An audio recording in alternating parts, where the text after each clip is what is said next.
Olá, tudo bem com você? Queridos, na aula anterior eu solicitei que você analisasse o texto que nós estávamos trabalhando e respondesse a questão número 6. No enunciado da questão 6, dizia o seguinte: qual é o efeito de sentido produzido pelo uso desse adjetivo e do substantivo na expressão objetos ovais? Bom, a resposta dessa questão é bastante simples. Porque quando o jornalista usa esse termo, objetos ovais, ele não se compromete em afirmar de que de fato se trata de ovos de dinossauro.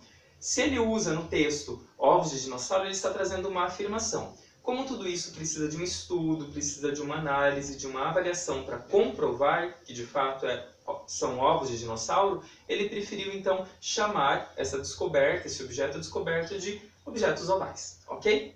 Queridos, aqui no quadro eu coloquei o cabeçalho da aula de hoje, eu gostaria que você o copiasse, por favor. Vamos a ele então?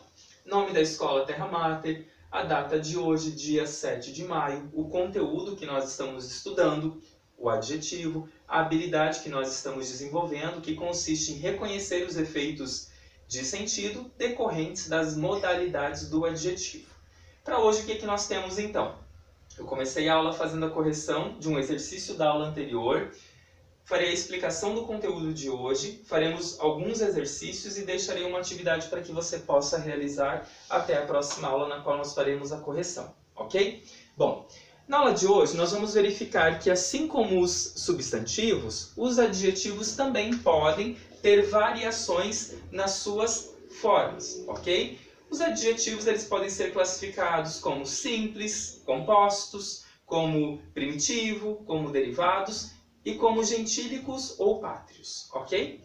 Aqui no quadro eu coloquei um mapa mental reunindo todas as informações referentes a essas 5 formas. Vamos analisá-las então?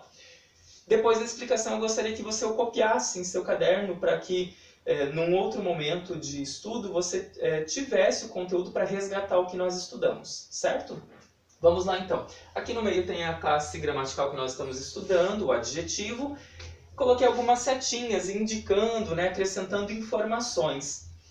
O adjetivo então ele pode ser simples. Quando ele é simples? Quando ele é formado apenas por um único elemento. Observe a frase ali em cima no quadro. O aluno estudioso é um estímulo para o crescimento dos professores. Estudioso é um adjetivo formado por um único elemento, está caracterizando o substantivo aluno, ok? O adjetivo, além de ser simples, ele pode ser também composto. Ele será composto quando ele for formado por mais de um elemento. Observe a frase em cima para exemplificar. A literatura luso-brasileira é de uma riqueza inimaginável. Perceba que esse adjetivo composto, luso-brasileira, está se referindo a 2 países, Portugal e Brasil, ok? Então, formado por 2 elementos, eu vou denominá-lo adjetivo composto.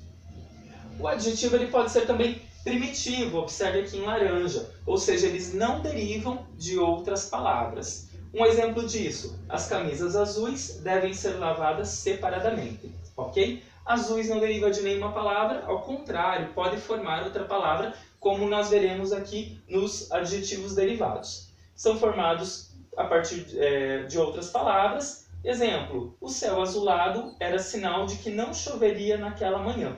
Azulado deriva do substantivo primitivo azul, ok? E existe também uma outra classificação dos adjetivos que são os pátrios ou gentílicos, Eles indicam, então, a procedência, a nacionalidade dos seres. Eles podem ser, por exemplo, paranaense, quem nasce em São José é são joséense, quem nasce em Curitiba é curitibano ou curitibana, ok? Então, essas são algumas das formas que os adjetivos podem assumir. Você recebeu, junto com o material da videoaula de hoje, uma listagem de exercícios. Nós vamos começar, então, pelo exercício número 1. Então acompanhem comigo, eu vou fazer a leitura do enunciado.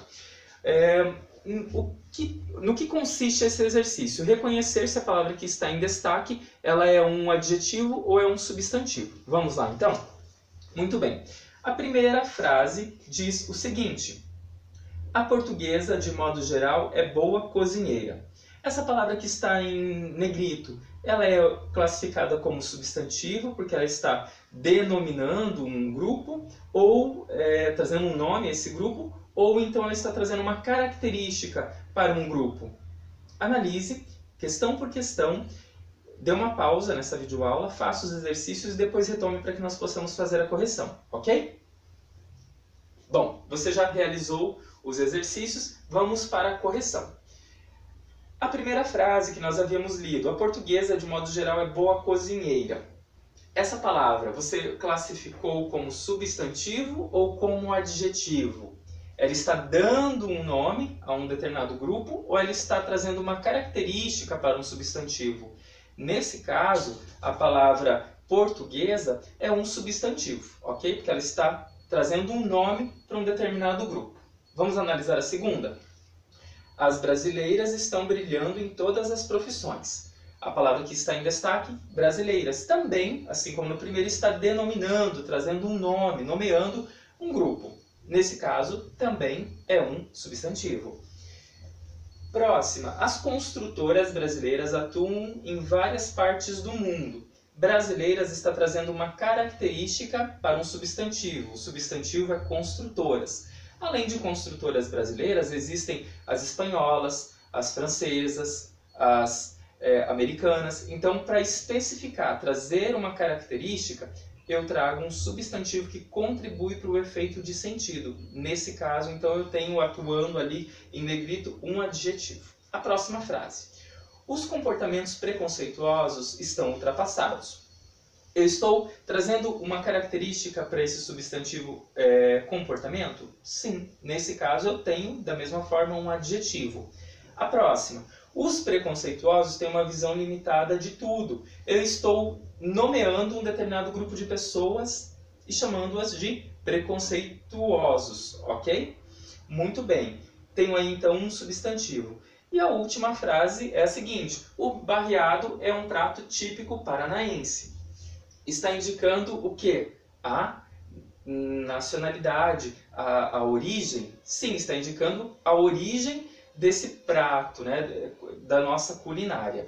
Então, perceba que eu tenho aqui um adjetivo pátrio, né? Está trazendo uma característica, ok? Agora nós vamos conversar sobre locução adjetiva. O que é uma locução adjetiva?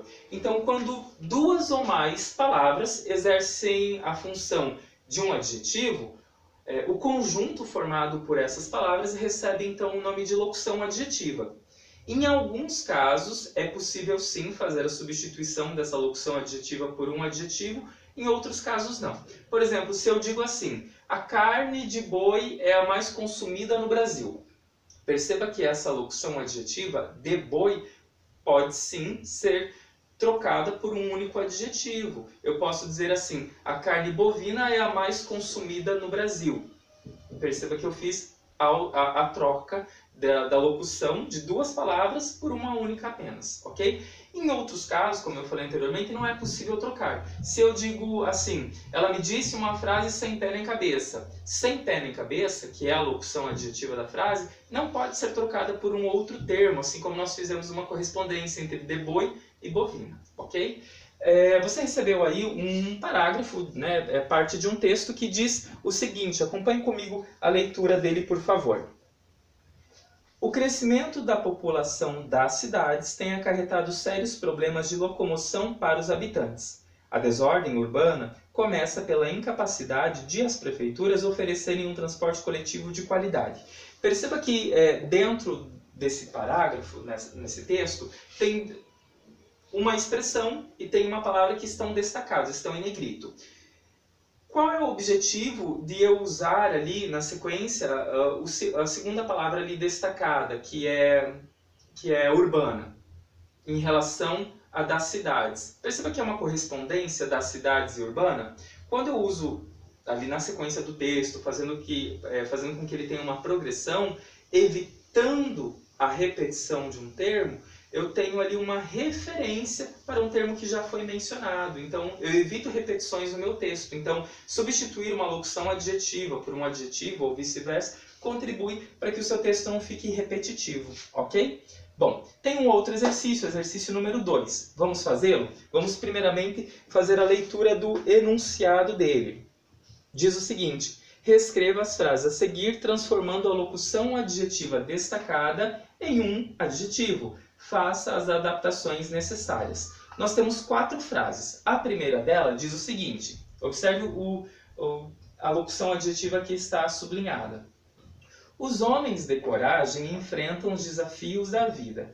De coragem pode ser substituído por um adjetivo.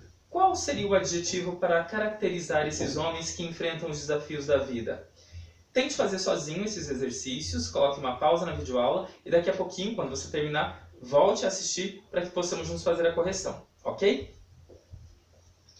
Bom, queridos, vamos fazer juntos a correção então. Como que ficou o primeiro caso? A locução adjetiva de coragem você substituiu por qual adjetivo? Colocou corajosos? Se colocou, está certo. Então eu posso substituir o que está sublinhado por corajosos. Os homens corajosos enfrentam os desafios da vida. E como ficou a próxima? Na reunião dos pais, entregaram a lista de materiais da escola. A palavra que está sublinhada aí no seu texto é da escola. Posso substituir por que termo? Por que adjetivo? Escolar? Certo. Se foi substituído por escolar, está certíssimo. Ficaria assim a frase então. Na reunião dos pais, entregaram a lista de materiais escolares. Ok? Muito bem. A próxima frase. A moça teve uma atitude de criança diante do namorado. A locução adjetiva que está sublinhada, de criança, pode ser substituído pelo adjetivo infantil. Olha como ficaria a frase. A moça teve uma atitude infantil diante do namorado. E a última frase. Na biblioteca havia alguns livros sem capa. Sem capa pode ser trocado pelo adjetivo desencapados. Ok? Na biblioteca havia alguns livros desencapados. Muito bem, o que eu quero que vocês façam então para a próxima aula? No seu livro você vai encontrar a seção parada obrigatória na página 51. Nessa seção há alguns exercícios referentes a esse conteúdo que nós estudamos. Eu gostaria que você realizasse esses exercícios para que na próxima aula nós possamos fazer a correção. Então, exercícios da parada obrigatória que começam ali na página 51 e vão até a página 54, ok? Bons estudos a você e até a nossa próxima videoaula. Um abraço!